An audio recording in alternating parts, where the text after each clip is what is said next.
Oke, bismillahirrahmanirrahim. Assalamualaikum warahmatullahi wabarakatuh.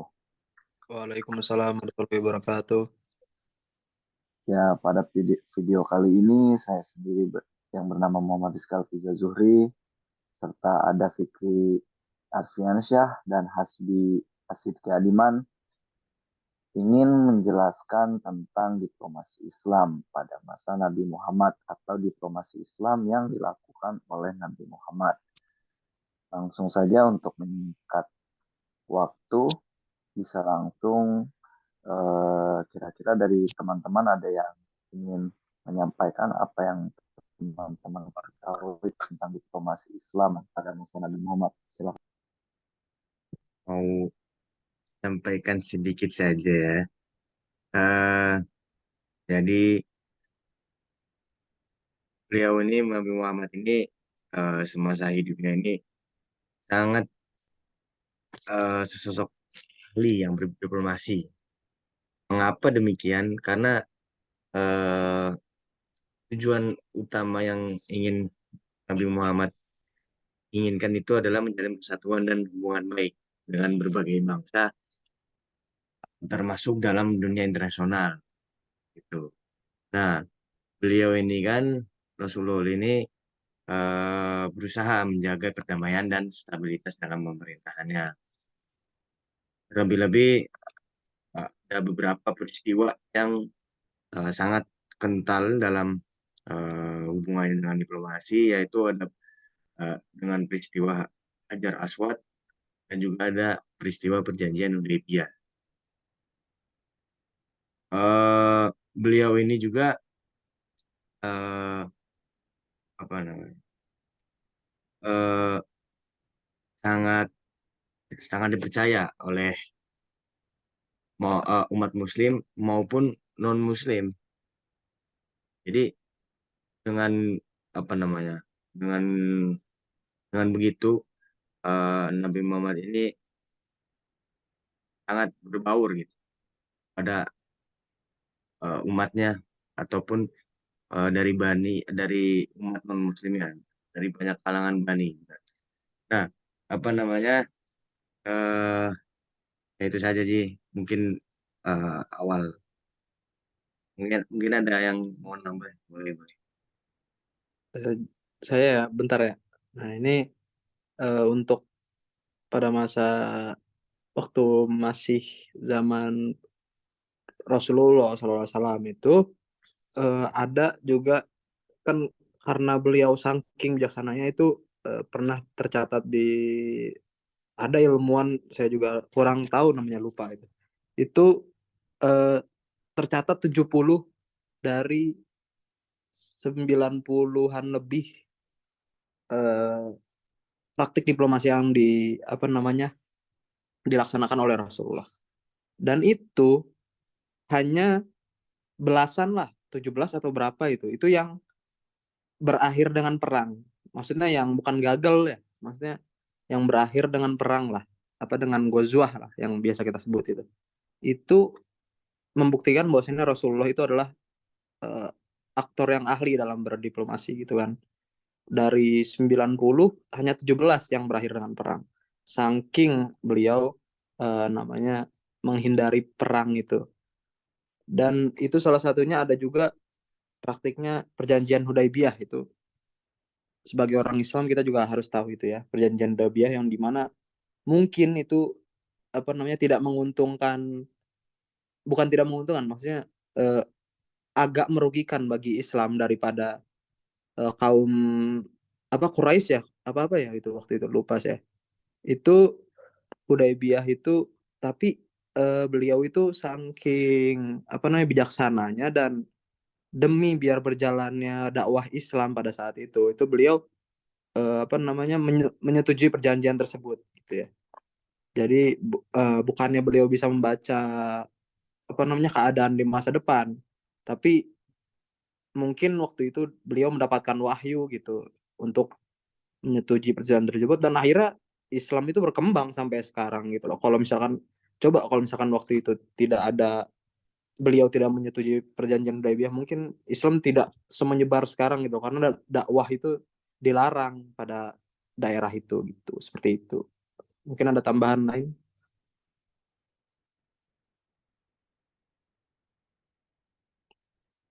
Tambahan, Saudara Alwiza, ada tambahan lain? Baik, baik.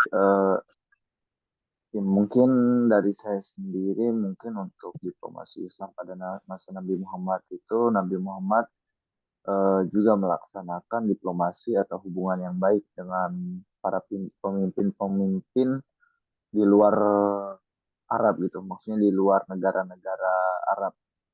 Jadi Nabi Muhammad sendiri pun berinteraksi dengan pemimpin negara atau kepala suku di luar wilayah Arab yang mungkin pada saat itu mereka masih berkeyakinan non-Muslim gitu. Nah, dia mengirimkan beberapa surat kepada berbagai raja, penguasa, maupun komunitas non-Muslim.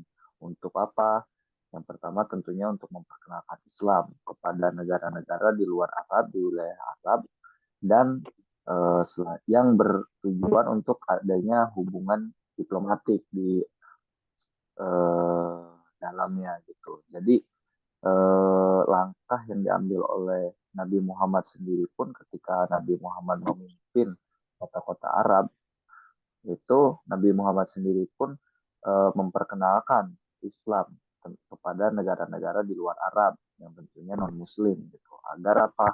Agar mereka tahu bahwa agama Islam eh, telah ada dan untuk mengurangi terjadinya konflik yang akan mendatang gitu.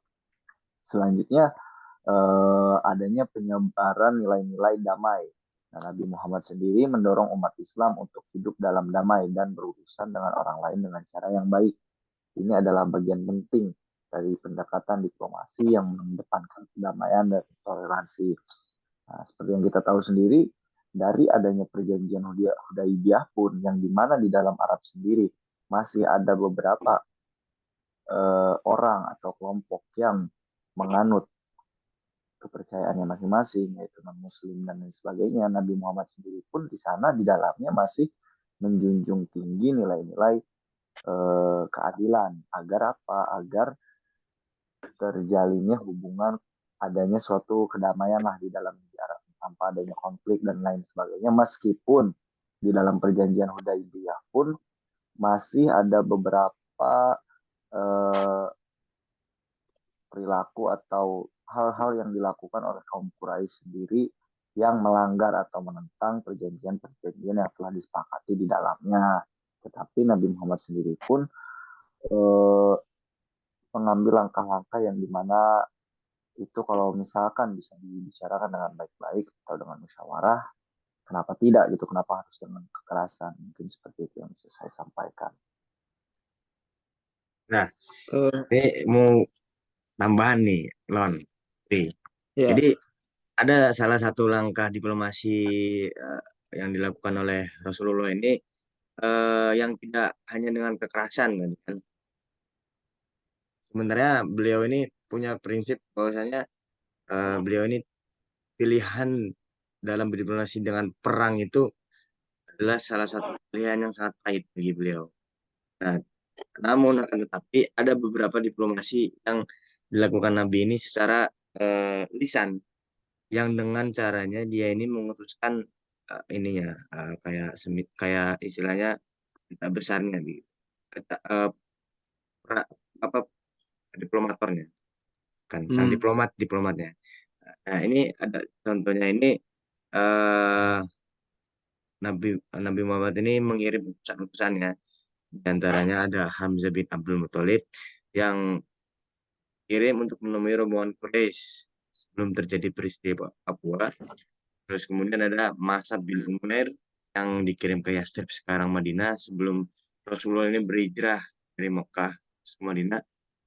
Ada juga sahabat Rasul Amr bin Umayyah yang dikirim untuk menghadap ke Raja Negus, yang dimana ini Raja Negus ini salah satu eh, tujuan apa namanya tujuan misi diplomasi yang berhasil bisa dikatakan, karena kan misinya ini misi diplomasi Islam yang dilakukan oleh Nabi ini untuk menyebarkan Islam secara luas. Ini salah satunya yang dikirim kepada Raja Negus ini. Raja Negus ini ya tersentuh dan misi untuk menyebarkan Islam secara luas ini berhasil terhadap Raja Negus. Dan ada Yahya bin Khalifah yang diutus menyampaikan surat diplomasinya kepada Kaisar Romawi Heraklius. Dan ada juga Abdullah bin Hudafa al-Sahmi yang diutus ke Raja Persia untuk menyampaikan salam hangatnya tentang Islam, tentang agama Islam. Akan tetapi, nah ini yang diutus kepada Raja Persia Khosrau ini yang dibentah pahit-pahit. Ya, misi Hmm. diplomasi yang gagal gitu.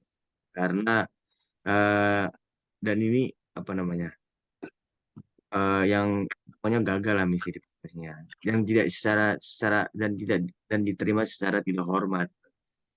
Kemudian ada Hatib bin Abi al-Bata'ah al-La'mi yang diutus menemui Raja Iskandaria dan Raja Mukaukis di Mesir. Jadi intinya eh, ada kepentingan yang dimiliki oleh Nabi Muhammad dalam diplomasi itu ya, yaitu salah satunya untuk meluaskan agama Islam. Nah, akan tetapi dalam misinya beliau ini tidak ingin ada namanya pertumpahan darah, kan. Tetap stabil dan damai. Namun eh, ya menuntut kemungkinan pasti ada yang berakhir dengan peperangan, itu menjadi salah satu jalan untuk bisa menyebarkan luas agama Islam itu. Hmm. Kemudian eh, ada ada yang mengatakan ya udah sih itu aja sih pokoknya itu deh yang bisa Eh, disampaikan. Ini An, ada tambahan dikit ya. Ini menurut pendapat saya ya, saya juga nggak tahu. Mungkin bahkan di luar dari perjanjian atau diplomasi secara lisan, di luar dari metode itu, menurut saya ada metode lain, ada metode diplomasi lain dari Nabi Muhammad ini. Eh, Menurut saya itu beliau menikah itu adalah diplomasi. Menurut saya ya, diplomasi itu adalah metode, salah satu metode diplomasi beliau gitu loh, menikah itu. Bukan hanya karena cinta, tapi beliau itu menikah juga karena memikirkan umat. Misalkan beliau menikahi siapa ya? Pokoknya adalah, lupa saya juga. Itu beliau menikahi apa namanya, salah satu dari kabilah mana gitu. Itu karena kabilah tersebut, kalau nggak salah ini, saya juga lupa sih. Beliau menikah itu bukan cuma karena kasihan atau cinta gitu kan. Misalkan beliau apa namanya, apa wanita yang ditinggal, pokoknya nggak punya apalah, nggak bisa dihidupi gitu lah. Tapi dengan beliau menghidupinya itu bukan karena bukan hanya karena sekadar cinta atau kasihan. Jadi beliau juga memikirkan kalau misalkan saya menikah ini bisa jadi umat Islam bakalan menyebar luas juga gitu. Kalau menurut saya itu, nggak tahu benar apa enggak ya. Kalau salah ya mohon maaf. Jadi ya mungkin itu saya juga nggak tahu ya, itu mungkin wahyu ya. Bahwasanya keistimewaan Rasulullah kan pasti dari wahyu Allah ya. Wahyu yang turun dari Allah. Itu ya, banyak lah metode diplomasi Rasulullah yang mungkin tidak tercatat, tapi sebenarnya itu adalah faktor yang penting buat penyebaran Islam sampai sebesar saat ini gitu loh. Seperti itu. Ada tambahan mungkin? Ya mungkin sekalian kesimpulan mungkin ya, dan sekalian penutupan mungkin agar durasi video ini tidak terlalu panjang. Mungkin kesimpulan yang bisa saya ambil dari diplomasi yang diajarkan Nabi Muhammad sendiri, kalau kita lihat itu mungkin diplomasi yang dilakukan Nabi Muhammad itu tidak hanya mencakup tentang hubungan internasional saja gitu. Tetapi secara tidak langsung itu sama aja Nabi Muhammad itu mempraktekkan atau mencerminkan bagaimana nilai-nilai moral dan etika Islam gitu loh. Maksud saya di sini, dengan Nabi Muhammad itu melakukan suatu diplomasi yang berbeda dengan diplomasi-diplomasi atau diplomasi-diplomasi yang dilakukan oleh pemimpin-pemimpin negara lain yang non-muslim gitu, itu tentu saja itu menjadi suatu pembeda, dan justru itu yang mencerminkan bahwa ini loh sebenarnya Islam itu. Dengan cara ini loh agama Islam atau negara Islam itu berdiplomasi gitu. tidak hanya harus dengan mengadakan perang atau dan lain sebagainya, tetapi dengan musyawarah atau mengadakan suatu perjanjian yang dimana di dalamnya itu untuk kebaikan bersama ya, tidak hanya eh, menguntungkan sebelah pihak dan merugikan pihak lainnya. Nah, itu salah satu faktor terpenting menurut saya dalam diplomasi yang dilakukan Nabi Muhammad sendiri. Itu mungkin kesimpulan yang bisa saya ambil dari apa yang telah teman-teman sampaikan tentang diplomasi Islam pada masa Nabi Muhammad. Mungkin ada tambahan lain, jika tidak mungkin kita akan selesaikan atau kita akan tutup video pada kali ini. Sudah cukup.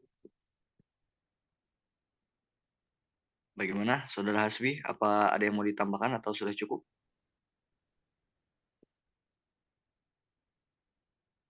Sudah cukup, sudah cukup.